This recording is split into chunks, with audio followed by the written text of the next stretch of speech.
Naskah merupakan salah satu bentuk peninggalan dari masa lampau yang berupa tulisan berisi berbagai informasi mengenai kehidupan masyarakat pada masa tersebut. Umumnya, naskah membahas ajaran agama, adat istiadat, sejarah, doa-doa, penanggalan, pengobatan tradisional, serta pedoman dalam kehidupan sehari-hari. Penyusunan naskah tersebut mengikuti kebutuhan masyarakat pada zaman itu, sehingga dapat menampilkan budaya dan kepercayaan yang berkembang pada era tersebut. Banyak naskah kuno Nusantara kehilangan judul aslinya karena rusak dimakan usia, termasuk naskah beraksara pegon asal Madura abad ke-19 ini.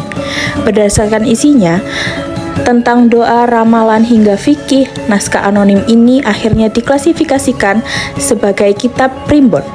Uniknya, naskah ini ditulis oleh 4 santri berbeda menggunakan bahasa Jawa dan Arab, lengkap dengan selipan dialek lokal Madura.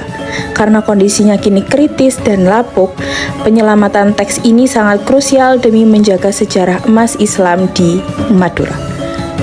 Analisis koherensi dalam teori struktural berfungsi untuk menguji kepaduan makna di dalam teks.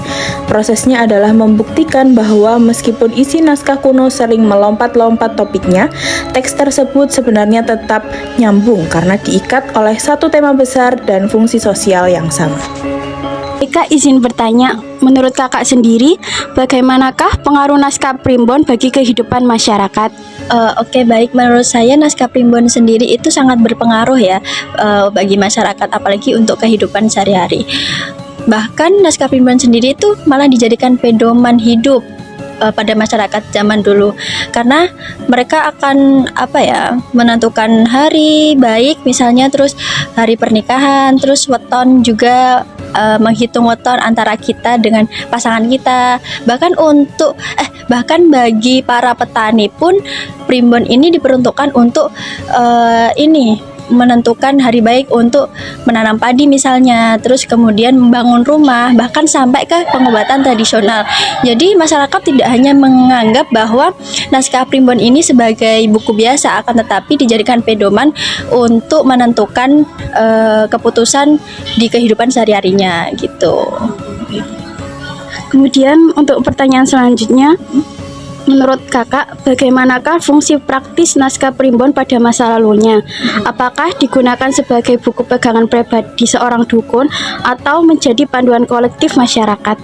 Menurut saya fungsinya itu bisa keduanya ya, karena kalau kalian mengetahui, kadang kalau untuk kolektif biasanya naskah primbon ini dipegang oleh orang-orang tertentu, kayak misalnya dukun, terus tabib, atau tokoh adat di masyarakat.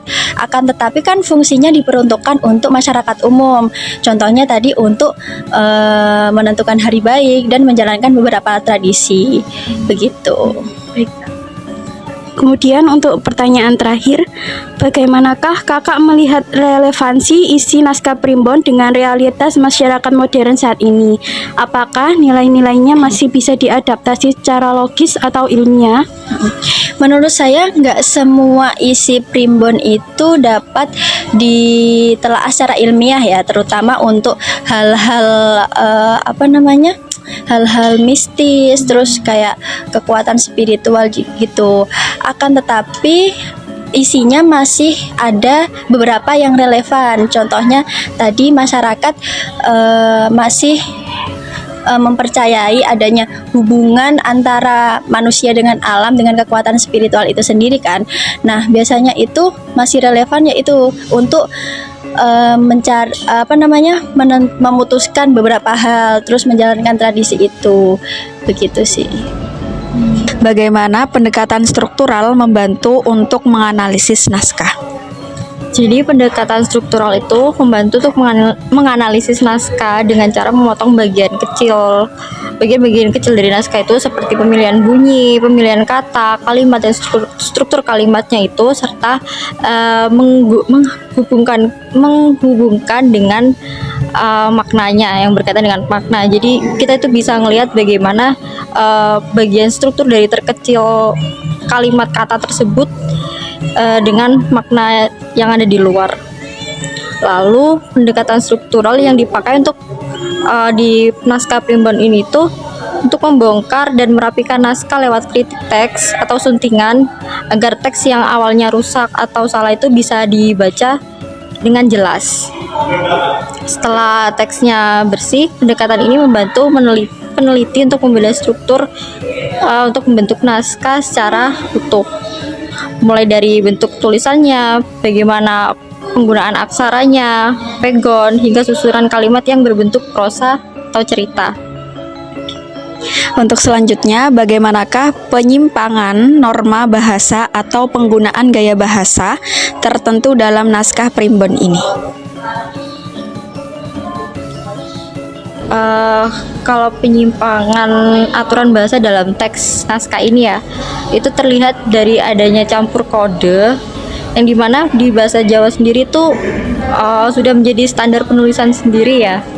Biasanya menjadi standar penulisan primbon itu justru disisipi oleh diksi atau kosakata khas dialek dari Madura. Gaya bahasa yang digunakan pun juga gaya bahasa sastra atau puitis, melainkan gaya hibrida atau campuran yang sifatnya praktis dan informatif, lengkap dengan serapan istilah keagamaan dari bahasa Arab juga. Untuk pertanyaan terakhir, bagaimana konteks sosial budaya mempengaruhi bentuk kebahasaan dalam naskah primbon tersebut? Konteks sosial budaya kebahasaan di lingkup masyarakat, karena bahasa merupakan alat komunikasi yang paling utama. Jadi kondisi tersebut akan mencerminkan tata bahasa dari masyarakat itu sendiri. Saat kami menggali lebih dalam di luar skripsi acuan, tim kami menemukan sebuah poin penting yang belum dibahas sebelumnya. Naskah ini ternyata berfungsi penuh sebagai teks instruksi atau panduan hidup praktis. Penulis kuno di sini konsisten menggunakan pola yang langsung menjelaskan dan memberikan ajaran tanpa terbelit-belit. Dan yang paling menarik, kami bisa membuktikan kalau lompatan topik yang mendadak di dalam teks sama sekali tidak membuat maknanya jadi berantakan. Kami sangat mengapresiasi warisan budaya yang luar biasa ini. Naskah primbon membuktikan bahwa masyarakat masa lalu sudah memiliki sistem komunikasi yang cerdas. Campuran bahasa dan dialek di dalamnya justru menunjukkan betapa kayanya identitas sosiokultural pesantren di Madura abad 19. Dengan pendekatan struktural, naskah dapat diteliti secara utuh meskipun kondisi naskah tidak utuh dan lapuk. Naskah primbon tetap dapat menyampaikan informasi dengan secara jelas, secara utuh tanpa kehilangan informasi tersebut.